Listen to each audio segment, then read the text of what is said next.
Good evening, I'm Cynthia Arthur. You're watching News on 2. Malaysia has expressed its dissatisfaction on the final result by the Dutch-led Joint Investigation Team, JIT, in its investigations into the 2014 MH17 Malaysian Airlines crash over eastern Ukraine. When delivering his statement at the general debate of the 74th session of the United Nations General Assembly UNGA in New York early this morning, Prime Minister Tun Dr. Mahathir Mohamad said the present evidence was insufficient to identify the responsible party. Well, at this moment, we are still not satisfied with identifying who fired the missile. We know the missile is of Russian make, but who fired the missile? That we are not convinced we have evidence enough to say that so-and-so or that country or this country show complete proof as to who fired the missile. We will accept. But at the moment, they have not shown complete proof, other than saying that it is a Russian missile. Flight MH17, which was flying 298 passengers and crew members, including 43 Malaysians, was shot down near Rabov, a village in the eastern part of Ukraine, on the 17th of July 2014. The aircraft had departed Schiphol Airport in Amsterdam and was on its way to Kuala Lumpur when it was shot down. In his speech, Tun Dr. Mahathir also said that Malaysia cannot accept the blatant seizure of Palestinian land by Israel for their settlements, as well as the occupation of Jerusalem by Israel. He highlighted the dire situation of the Palestinians who cannot even enter the settlements built on their land. Elaborating further, Tun Dr. Mahathir said Malaysia accepted the state of Israel as a fait accompli, but underscored that because of the creation of Israel, there is now enmity towards the Muslims and Islam. The first act engineered by the Western countries is the creation of the state of Israel by seizing Palestinian land and expelling 90% Arab population. Since then, wars have been fought in many countries, many related to the creation of the State of Israel. And now we have terrorism when there was none before, or at least none on the present scale. The Premier further noted that Muslims are now accused of terrorism, even if they did nothing, while Muslim countries have been destabilized through the campaign for democracy and regime change. He added that Muslims everywhere have also been oppressed, expelled from their countries, and refused asylum. On another note, shining the spotlight on the plight of the Rohingyas in Myanmar, the Premier said that the helplessness of the world in stopping atrocities inflicted on the ethnic community had reduced the regard for the resolution of the UN. As a result, he said, they were forced to migrate and now they dare not return to Myanmar even when offered, as they cannot trust the Myanmar military unless some form of non-Myanmar protection is given. Meanwhile, Tun Dr. Mahathir said the international community, instead of preparing for war, should be paying attention to the climate changes and accompanying natural disasters. Echoing the ongoing global climate change movement, the Premier said countries should also be preparing for major earthquakes, typhoons and hurricanes, floods and landslides. Colonies of the West. In his statement at the general debate, Tun Dr. Mahathir said the world should learn how to mitigate these natural disasters in constructing shelters, make rain and grow food without sunlight, evacuate the seaside, among other initiatives. Negated by any one of them, broken up into. Instead of preparing for war, we should be paying attention to the climate changes and accompanying natural disasters.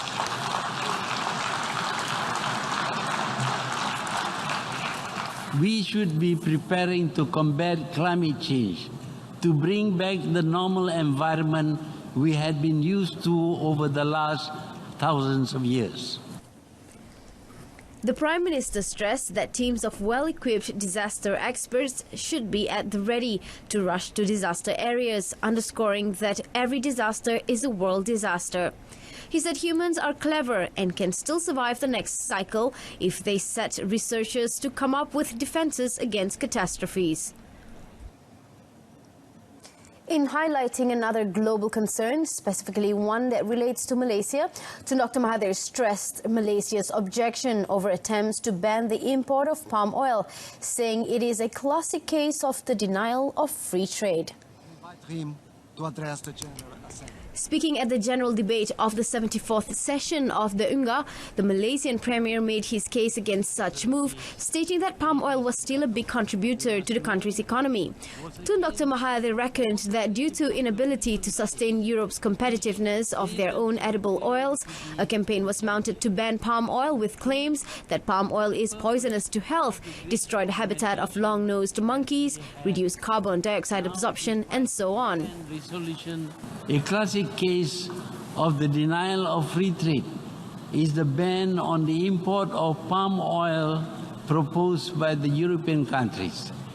Unable to sustain the competitiveness of their own edible oils, a campaign is mounted to ban palm oil. There is no evidence that it is poisonous. Millions have taken palm oil and have not fallen ill because of taking of palm oil.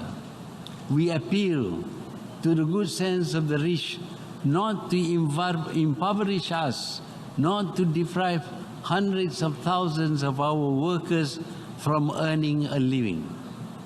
You will be doing a good deed by consuming palm oil.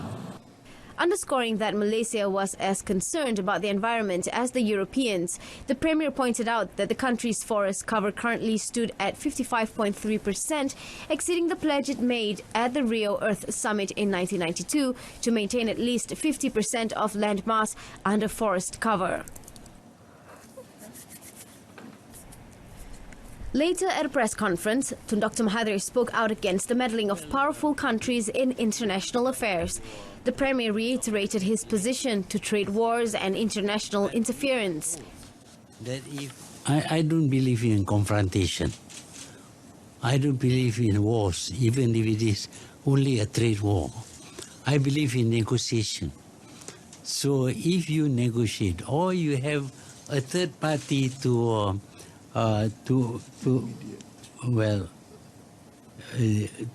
arbitrate, or you can go to a court of law. We believe in following the rule of law, and yet when we have such differences in opinion and conflicts, including that has caused a fracture, the solution comes through negotiating, talking to each other. The Prime Minister said he did not support sanctions on Iran, but Malaysia felt obliged to comply because of pressure from the United States. Sultan Ismail Petra Ibni Almarhum Sultan Yahya Petra, the father of Sultan Muhammad V, passed away at 8:11 this morning at the Royal Ward of the Raja Perempuan Zainab II Hospital in Kota Baru. He was 69. Sultan Ismail Petra passed away after a long bout with an unspecified illness. The sad news was announced by Menteri Besar Dato' Ahmad Yaakob.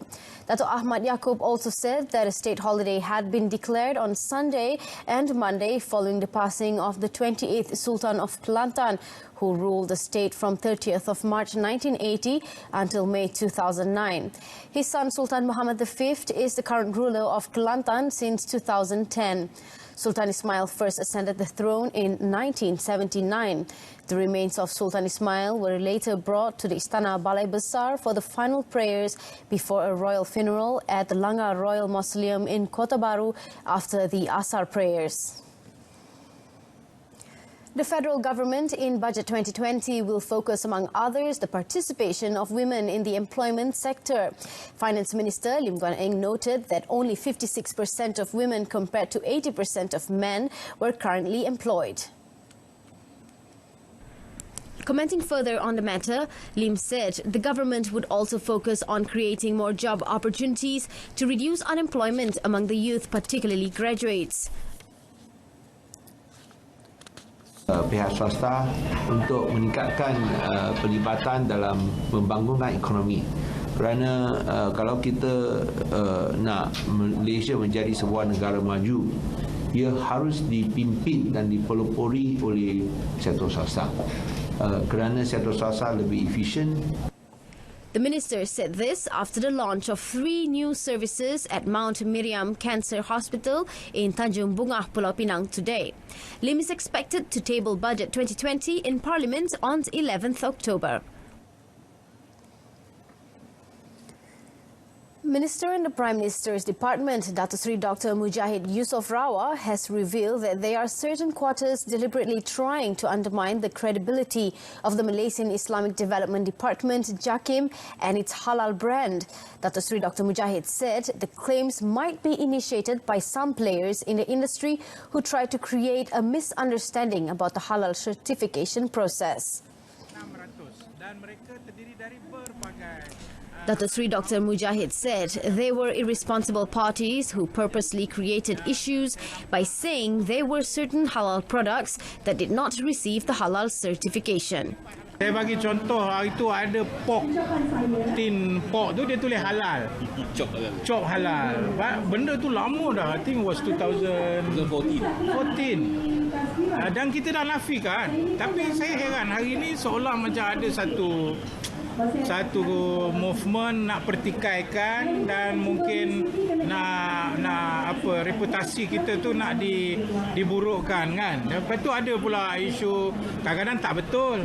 Dia keluarkan contoh dia ni dapat certification tapi dia kata tak dapat.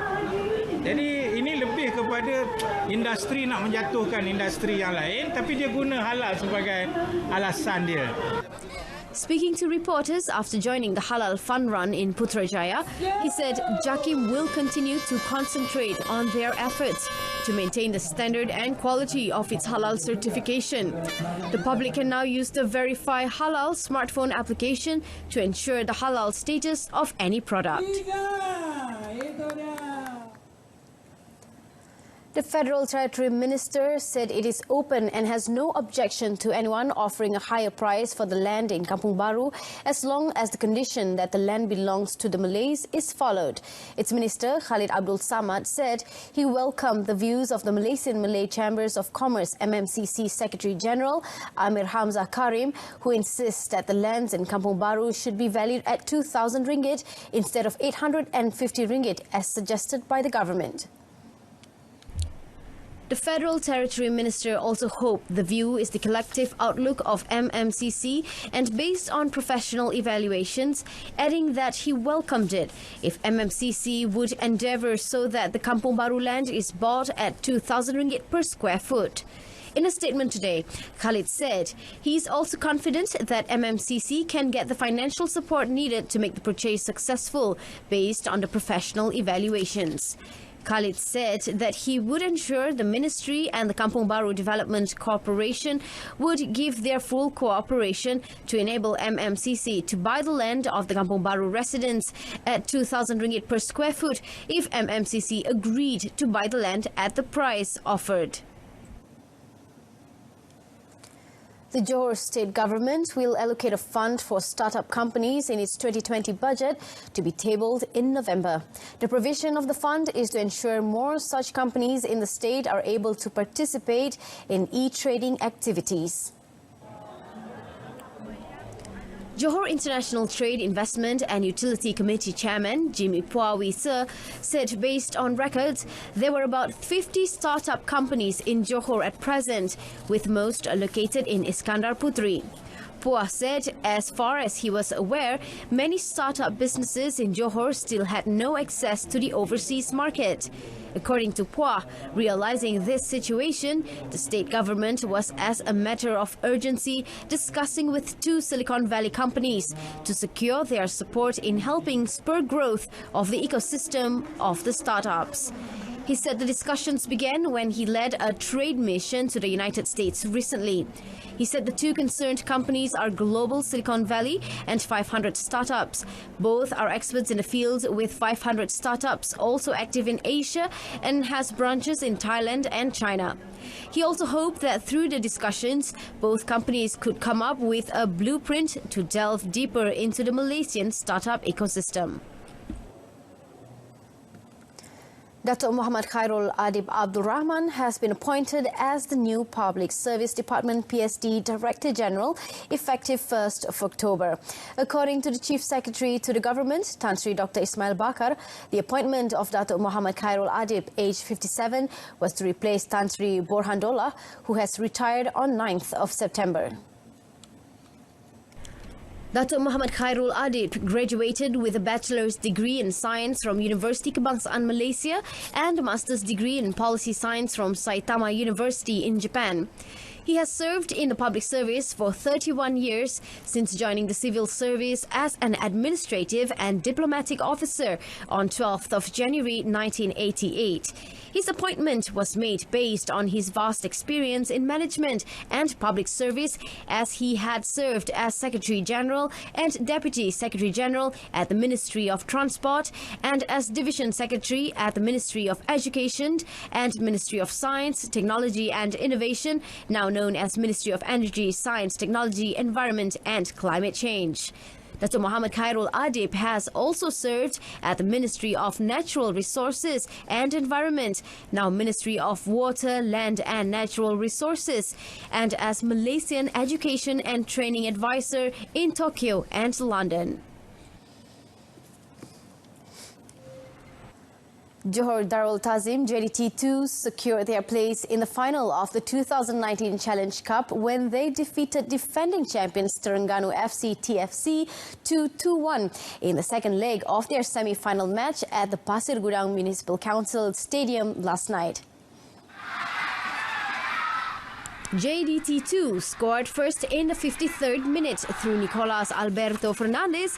They then doubled the score through a Mat Rozaimi goal in the 64th minute. The visitors pulled one back in the 75th minute through Deci Marcel. Their comeback, however, was too late as JDT2 held on to book their place in the final.